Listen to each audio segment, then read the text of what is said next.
Hello, my name is Steve Mallon. Today we're going to learn how to pre-flight the Cessna 152 with all the various steps that are involved to make this a safe and enjoyable flight. Let's get started. Let's start our pre-flight on the Cessna 152 by showing the proper technique for opening up the door. We're using special Medco keys to provide the most security possible. Insert the Medco key, turn to the left, remove the key. From this point, we want to open the door, make sure it's securely open. Now that we've opened up the door, let's open up our window nice and gentle so we don't break the mechanism. Place the keys on the instrument panel nice and gentle so we don't scratch the instrument panel. Next, remove the box that we have for all of our different items in order to pre-flight the aircraft. Let's look at what we have for tools to pre-flight the aircraft. We'll start off with the gas jar, which we use to strain the fuel tank. Our fuel stick to tell us how much fuel we have in the aircraft. We use this device to measure, and it'll tell us the number of gallons in each wing. We have a red rag there, and we use that rag for checking the oil. Before we continue with our pre-flight, if there's not adequate fuel for the aircraft, then we want to go ahead and order fuel from the FBO before we continue our pre-flight. We could have up to 30-minute wait for fuel depending upon how much fuel is being ordered from different various aircraft owners. So, number one step is to check the fuel. Let's look at the proper technique for stepping on the step to climb up to check the fuel. See your toes pointed towards the fuselage? That's incorrect. Pointing your foot sideways like it is right now is the correct way to do it because it gives you the most support. You take your right foot and you put it on that other support. Open up the fuel cap. Turn the fuel cap upside down so you don't get fuel on the wing of the airplane. Insert the tube, then put your finger over top of the tube. Lift out, not all the way though, and look and see how much fuel you have in the aircraft. Cap back on again, nice and secure, and then step back down again very gently. Now the next step is to remove the control wheel lock. We'll take the control wheel lock and place it behind the seat. Remove the rudder lock and take the rudder lock and place that behind the seat as well.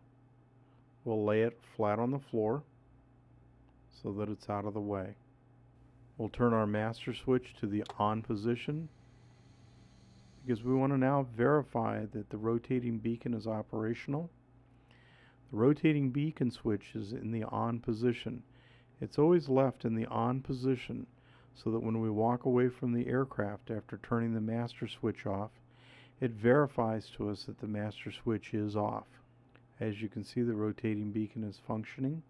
Now we're going to deploy the flaps.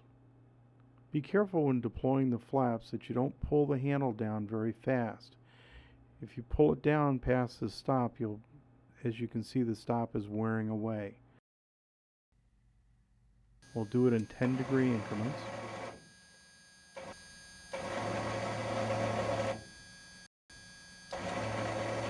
All the way until we have 30 degrees of full flaps.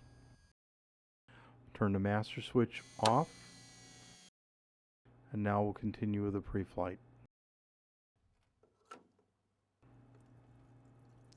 We'll start off now with using the gas jar to look and analyze the fuel.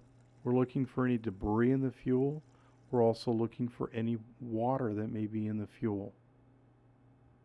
We'll bring it up to this line here. When you look at the fuel, you take it, place it against the body of the fuselage, and again, you're looking for any water. What would it look like? As you can see, this is clear blue. There is no water in the fuel. On the right, you can see where it actually looks like there is water in the fuel. That would be the difference between clean fuel and tainted fuel. The gas jar is something that's required by the EPA now. We used to be able to take the fuel and dump it on the ground and not worry about having a fuel spillage or anything. But because of the new rules, we must use a gas jar. The fine is enormous if you just dump fuel on the ground, so you must properly dispose of this fuel. Now that we've inspected the fuel in the left fuel tank to make sure there's no water or debris, let's look at the fuselage. You're looking at the rivets to make sure none of them are burned. You're making sure that there's no obvious damage to the fuselage itself. All the parts are intact. Any screws that need to be there are there. As you continue down the fuselage, you're looking at the stabilizer, making sure there's no obvious damage. Look at all the rivets.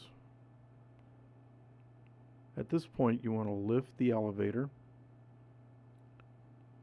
and inspect inside this cap. What you're looking for is to make sure that there's no birds or wasp nests inside there, and to make sure that there's no damage to the structure. Looking at the rudder cable, you want to make sure that it doesn't bind, that it is secure. Look at the bolts holding the rudder. You want to make sure that they're all secure on there. Look at the brackets to make sure that the brackets are not cracked, bent. There's 3 bolts holding on the rudder there. You want to make sure that they're secure. You're looking at the right cable for the rudder. You want to make sure that that is secure, that there's freedom of movement of the elevator. Now you're looking on the right side of the aircraft to make sure that these 3 bolts that hold on the rudder are secure. This is the elevator trim. Right now it's in the neutral position for takeoff. We're going to move the elevator trim full nose down.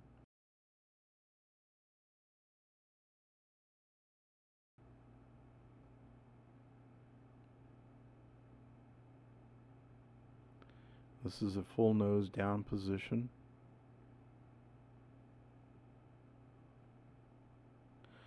Now we're going to move the elevator trim the opposite direction for nose up. And this is what the nose up trim position looks like.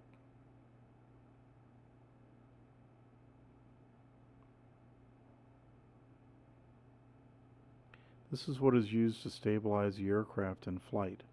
Slight nose up or slight nose down trim will keep the airplane straight and level in the air.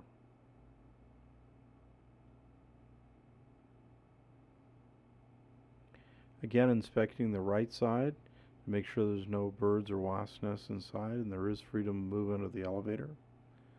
The stabilizer has no damage, that the screws are in. We continue on the right side of the fuselage, inspecting for any obvious damage, screws missing, rivets not secured.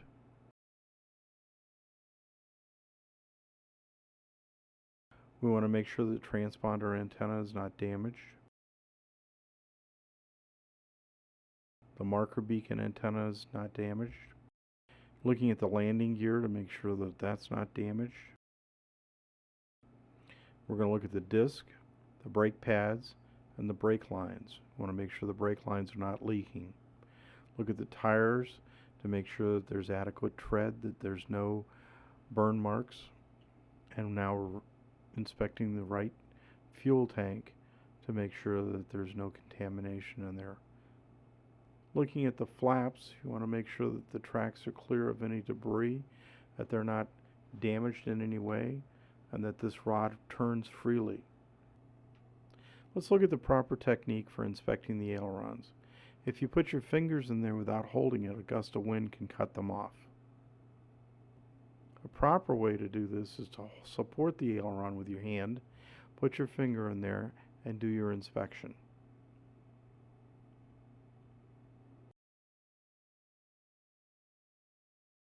As you move down and you inspect each bolt of the hinge and the piano wire, you support this aileron with your opposite hand, again to make sure that the wind doesn't grab it and grab your fingers. Look at the rod, inspect the rod, inspect the hinge again.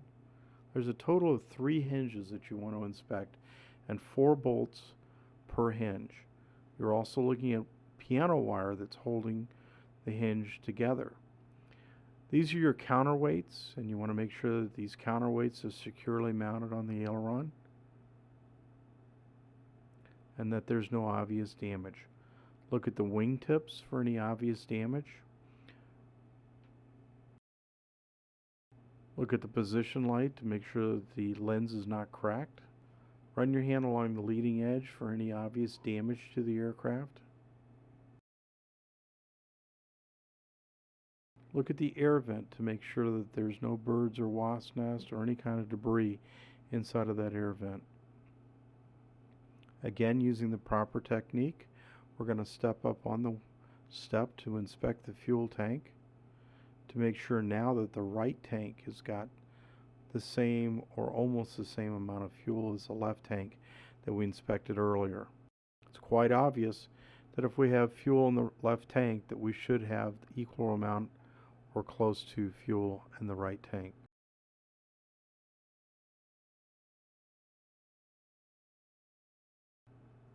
Make sure we re-secure the gas caps so that they don't come off in the air.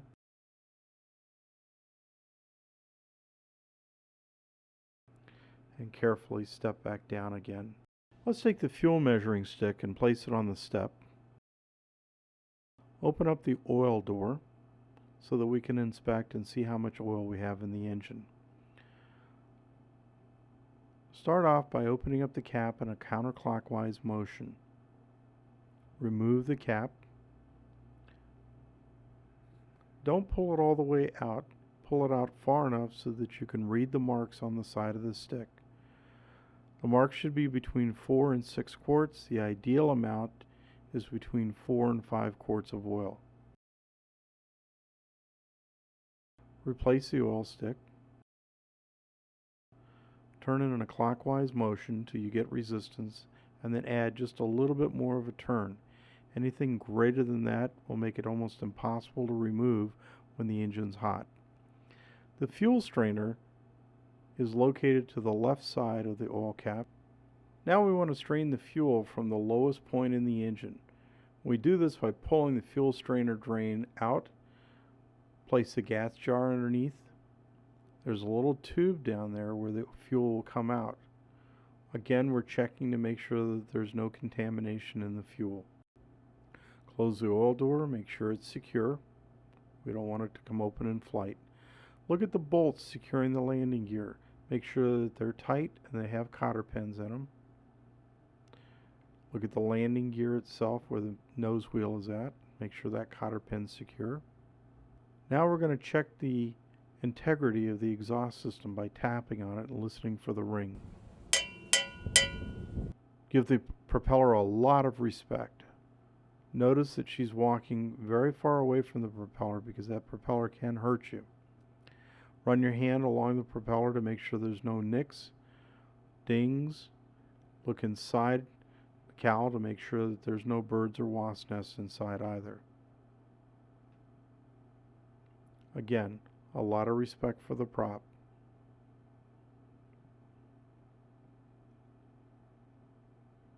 We're re-emphasizing this prop because it's very easy for that prop to turn.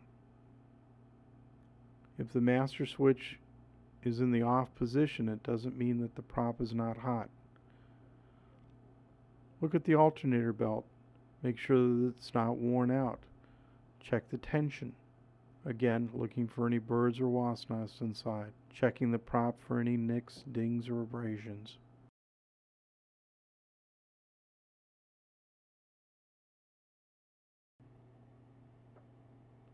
Okay, let's look at the oil lines. We want to make sure that the oil lines are in good shape, that there's no leaks from the oil cooler, and the oil cooler is in good shape, that there's no dings or damage to the oil cooler itself. As we continue around towards the left side of the fuselage, giving the prop a lot of respect, we want to look at the left side of the tire, the bolt to make sure it's secure. Each one of these bolts needs to be made sure it's secure and it's not damaged.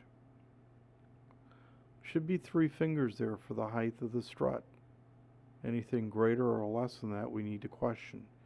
Air vent clear. Remove the pitot static tube cover inspect for damage. Stall warning horn, no debris. Wing has no dents, dings, smooth. Look at the light, make sure that the lens is not cracked, that the wingtip is in good shape. And the aileron, same thing. We're going to look at the counterweight. We're going to continue down the aileron, look at the hinge, the 4 bolts. Notice she's holding up the aileron to make sure it doesn't come down on her. Look at the 4 bolts, the piano wire, the hinge, the rod turns freely. Look at the last hinge to make sure the 4 bolts are secure and that the piano wire is inside there. Continuing down to look at the left flap and make sure that there is no damage to the tracks. The rod turns freely. Our last part of the inspection is to inspect the main tire. The rotor discs, make sure that there's no damage. The brake pads are good. There's no fluid leaking from the brake lines. Pre-flight complete. Let's go fly.